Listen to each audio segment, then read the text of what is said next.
I would say the main thing that Dog Star Man and the Tree of Life have in common is that they both they both attempt to encompass the entirety of mankind and humanity within the the life experience of one person. That's, I'd say, the key thing that they both have in common with each other. And then I can also, from a distance, appreciate and admire the fact that both films pretty much take full advantage of cinema as a visual medium by allowing the image to express these themes and concepts and ideas of the individual and how one connects with nature and the world around them, and also whether or not there's potential for the individual to integrate into society or to adapt to society's norms. I would say that there are certain elements of both films that represent those ideas as well. Dog Star Man is a 4-part plus a prelude experimental picture by Stan Brakhage, who is someone I had a lot of admiration for when I was in high school. And Dog Star Man is a film that I've spent at least 20 years of my life trying to understand and learn about. It's definitely a complex film. I'd say that what makes it complex in certain ways is the fact that Stan Brakhage, he as a filmmaker, so he was Colorado born, or at least taught in Colorado. I'm aware of that much. But he often attempted to kind of bend the rules of what filmmaking and storytelling could be. But I would say he did it in a much more physical, much more challenging way than folks like Tarkovsky or, Louis Buñuel, folks like that. I feel like Stan Brakhage, he actually was more interested in distilling what cinema and what film literally was, and what the potential for it was. In cinema, it's a collection of fast-moving images that tell a story, that express ideas and present a portal, so to speak, into the experience of the artist, or actually it can be a mass portal of people who are trying to collaborate on the same artistic concept. And Stan Brakhage, he was a renegade filmmaker. He really was into kind of doing his own thing.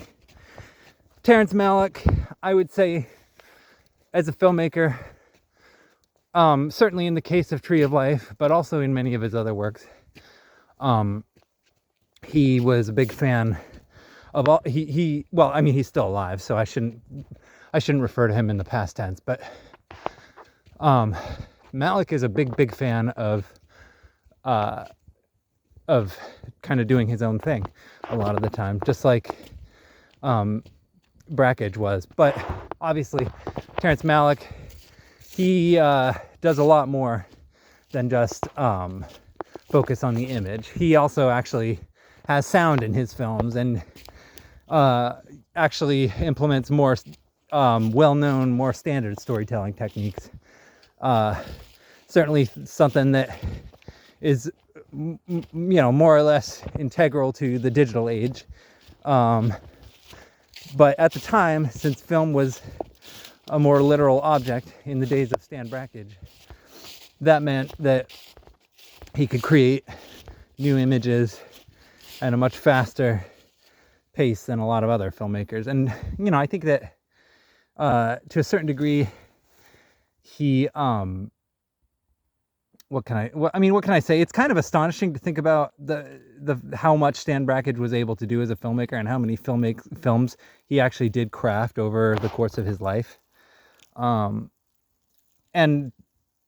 I guess this is where we can start kind of exploring the differences, because Terrence Malick works at a snail's pace when it comes to film. He probably, on average, will put out maybe 2 to 4 films a decade. But at one point, he spent a lot, like over a decade, not making any movies. So, and that was after he made 2 films in the 70s that many people still regard as 2 of the greatest American films of the 70s. Although I actually find Terrence Malick's later work to be far more interesting. So, but let's see. I would also say that so Tree of Life is a film that explores the heightened experience of childhood for the majority of its time, and how growing up is such a unflinching, unfiltered sensory experience. You know, the entirety of Tree of Life is a sensual film. Like, the images are often very intimate, very close up, and they're accompanied by intense music. There's an entire sequence of the Tree of Life that's focused on the cosmos and the creation of the universe. There's prehistoric imagery, and there's also sort of this constant push and pull in the film between like males and females, and like how like the father is like a force of nature while the mother is like a force of grace. And the film is trying to kind of explore and draw parallels between how the 2 concepts and how the 2 ways of being often complement each other and can't really exist without the other. You know, it's like you have a spirit that is grounded but easily becomes cynical by life experience, and then you have one that believes in the inherent goodness of all things and is often in a state of like etherealness that is above that cynical down kind of feeling that many people often reach as time goes on. The Tree of Life in the extended version actually does add a lot of texture to the characters, which explains where a lot of the cynicism comes from in the father character. And actually, speaking of fathers, I would say, so Stan Brakhage, so with Dog Star Man, I know that he was exploring the writings of Robert Bly, and throughout the making of it, actually sort of used the Robert Bly's ideas as something of a blueprint to build the themes and concepts of the idea of the film upon, you know. And then he kind of allowed the images to speak for themselves. But the thing about Stan Brakhage is that he often aimed to create images that weren't always easy to describe, you know. He liked to create images that could be much more open to interpretation, you know. And that's kind of another difference, I would say, between Stan Brakhage and Terrence Malick, is that Terrence Malick, I would say more often than not, his images are not super cryptic. They're not super loaded. He films people's faces and emotions and expressions and reactions to things in the same way that he films animals and plants and elements. Like Terrence Malick is very tied to elements and to nature and to like masculine ideals and concepts. Stan Brakhage, he was more interested in dissecting these ideas. Stan Brakhage had more of a microscopic view of things. He had a little bit more of an autistic POV. He couldn't just look at things in a simple way. He couldn't just allow one idea to mean one thing. His ideas had to mean multiple things. And his way of expressing those things was through the art of filmmaking. And then, let's see.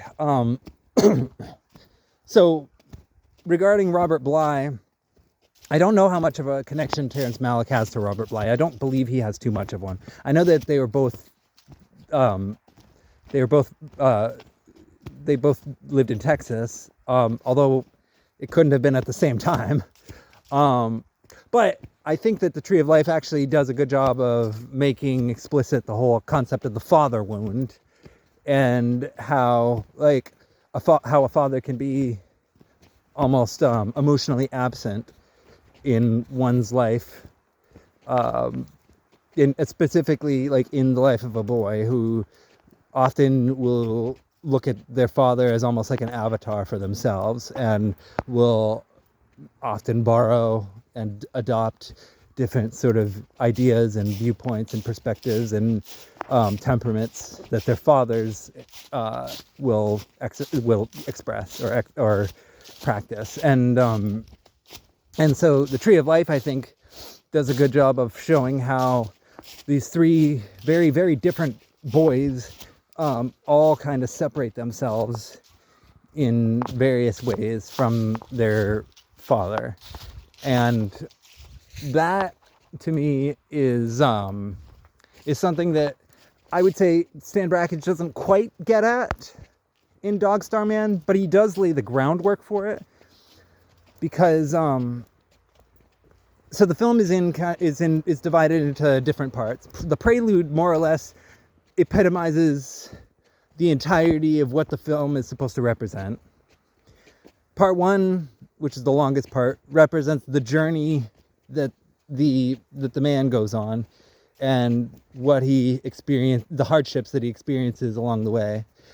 Part 2 is when the themes of nature and existence and growth start sort of becoming superimposed on what's happening.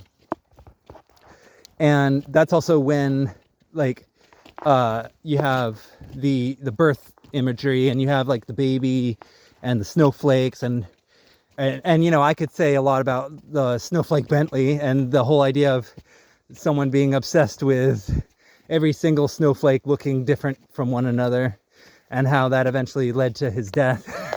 Which is very tragic, but it also sort of reminds me of some of the ideas presented in this movie. And so the constant snowflake imagery mixed with like the close-ups of the baby's head, that is a pretty loaded image.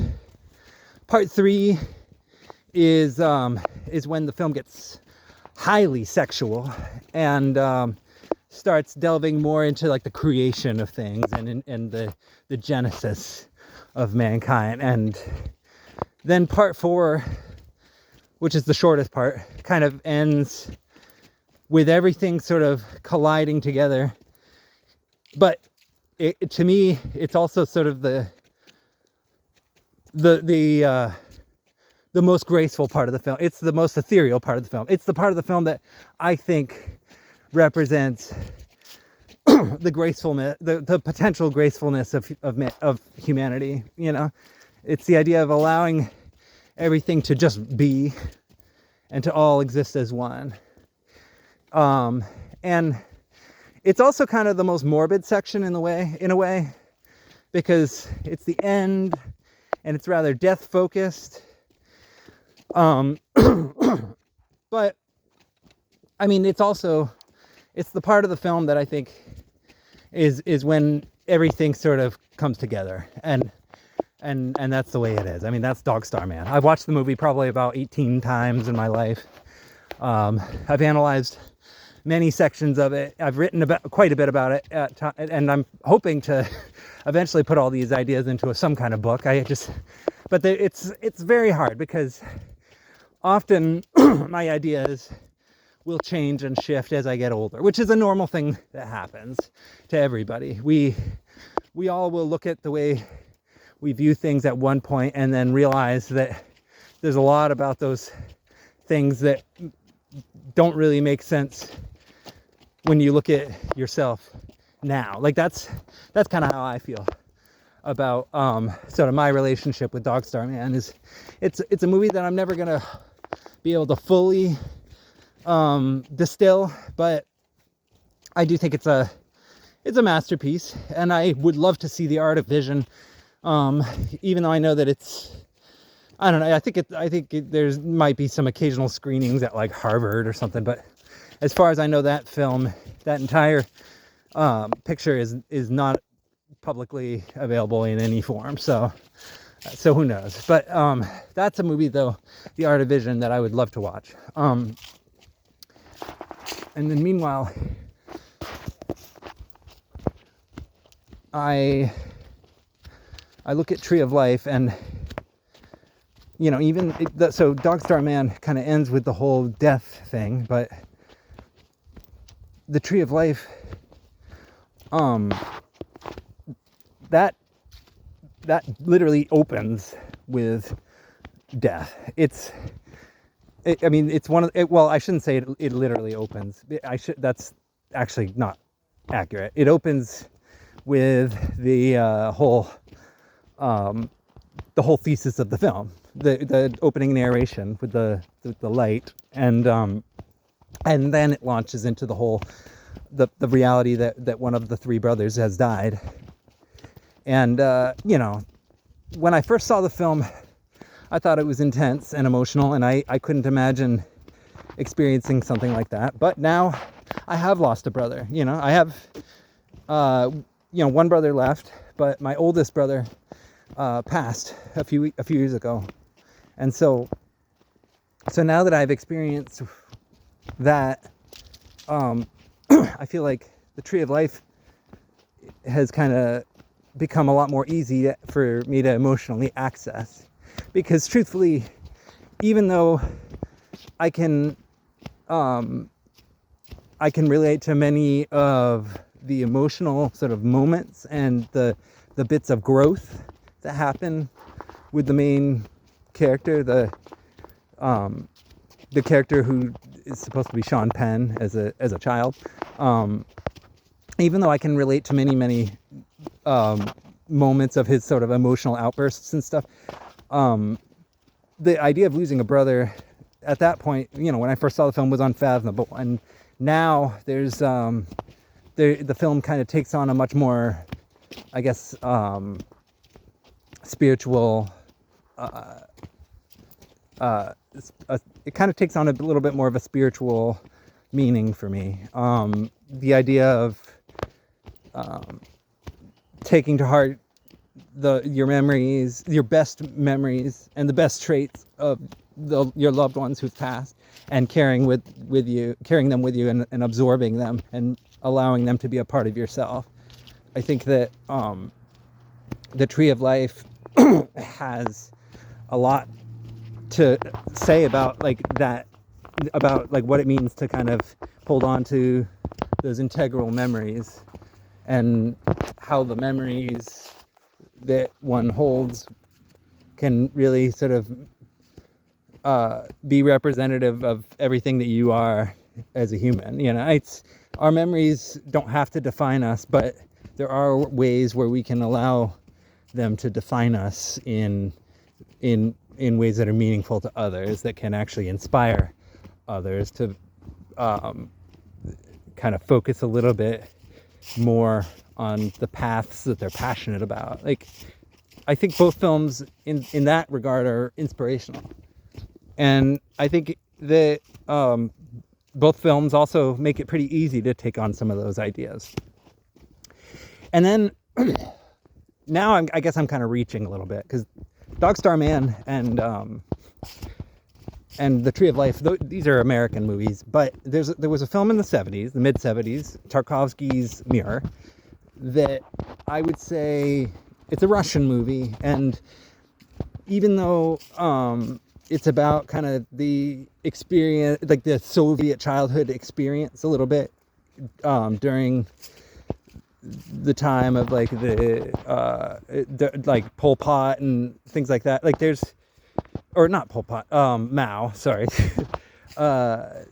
There's I think that there's and there's a lot, there are some themes and ideas in it that certainly remind me a lot of The Tree of Life and Dog Star Man.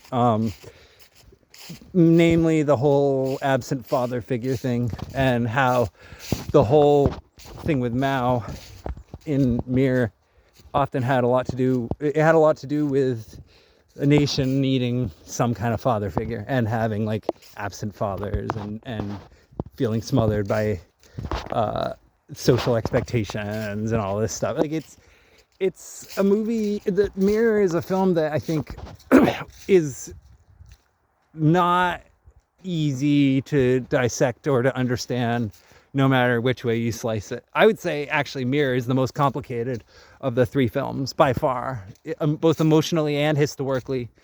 But I also think that in some ways Mirror is the most profound because it uses real like it uses very real images and real concepts like that are true to life and true to the human experience, specifically during those times, and it actually utilizes them in a way that feels seamless to the way the film visually looks. It's almost like a lot of this historical footage, the way it's shot and presented, it's timeless enough that it could almost have been shot by somebody who was adjacent to Tarkovsky. But I would say that Mirror doesn't have any Robert Bly influence at all. I would say it's really kind of more linked to Arseny Tarkovsky and specifically his poetry, and it actually uses a lot of his poetry in the film. Don't mind me, just trying to figure out what time it is. It's a little tricky on my phone. I would also say that Mirror, it does sort of actually explore the idea of the cosmos a little bit, although in a much less obvious way than Tree of Life and Dog Star Man. In fact, I would say that Mirror operates more in the realm of like time and space rather than anything outside of that. Like it's I would say that it's a very different story structure than the other two. I'd say Mirror is much story, like as far as the editing and the structure of the story and the way it's presented, it's much more Proustian in its storytelling, because it's operating from a purely stream of conscious perspective, and it's not until about toward the end of the film that you kind of realize what's really happening, and how everything that's happening in the film comes from sort of a guilty conscience. And I think that's kind of that's a much more relatable idea in my view, and I think that's why I think Mirror is my favorite of these three films, because it lays so much of the groundwork for like what cinema can really say about human memory. And I still see so many films kind of utilizing ideas from Mirror. I mean, I think I even mentioned how one of the things I liked when I made that video complaining about Christopher Nolan, I think one of the things I mentioned was how much I appreciated the way Oppenheimer sort of followed a similar story structure as Mirror. Although obviously Oppenheimer was about a very specific person and his guilty conscience. conscience. But I think it's really cool that a movie about Oppenheimer, who many people even now regard as perhaps the most evil person to have ever existed, simply because of the fact that he was more or less responsible for what came out of the Manhattan Project, which is a weapon that has the distinct potential to destroy the entire world. I think it's fascinating that a mirror-like movie has been made out of that and out of that person's life. I don't know what it says about mankind that we can feel comfortable going to the theater during a double feature of Barbie and not feel even slightly bothered by the fact that this movie exists in the first place. I can appreciate the fact that we live in that type of world now. Although, like I said, I can't quite make heads or tails as to whether or not that's a good thing or a bad thing. Anyway, regardless, The Tree of Life, Dog Star Man, and Mirror are all masterpieces. All three are some of the greatest pieces of filmmaking anyone will ever see. All three films can be explored and analyzed in dozens of ways, and all three films continue to age in stranger and stranger ways. Like I definitely would love to kind of see the ways in which these ideas can be expressed now. I don't know. I guess we'll see what happens. And yeah, I guess I'm not really sure exactly how or what I'm trying to sort of conclude from this video, but these are the things that I'm kind of thinking of right now. And I guess these videos are mostly just me spilling whatever thoughts I have about whatever strange concepts are gestating in my head regarding all the movies I've seen. So